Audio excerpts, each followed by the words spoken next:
getting sleepy?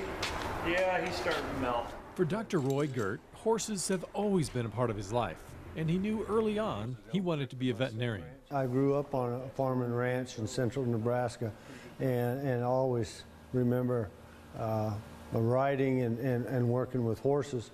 Went to horseshoeing school in 1979, learned how to do that. In vet school, equine medicine was an important part of what I wanted to do. The job on this day was doing a dental exam on a 15-year-old gelding. Because we're looking for any abnormalities, sharps, wolf teeth on the younger horses, maybe abscess tooth or overgrown teeth on old horses.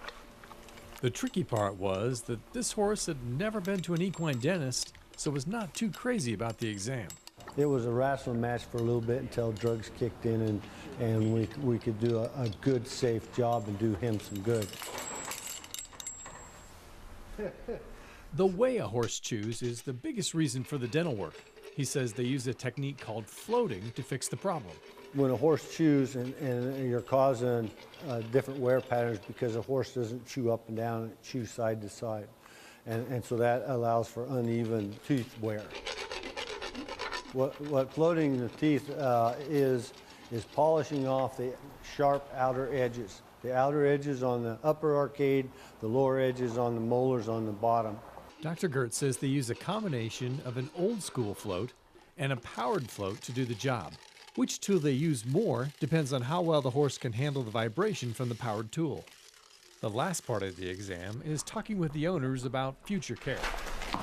To watch their horse when he eats grain, does he dribble any grain into the feed box or feed bucket? Do you see any weight loss, stuff like that, that may indicate that either number one, we got to change our diet or we need to do some dental work. He said this was far from his easiest patient, but nothing he hasn't seen in decades of working with equine.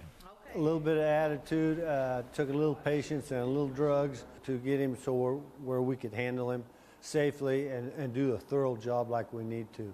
Hopefully the next time he does it, it'll be a lot easier on both of us. Brian Gnuse, NTV News, Overton.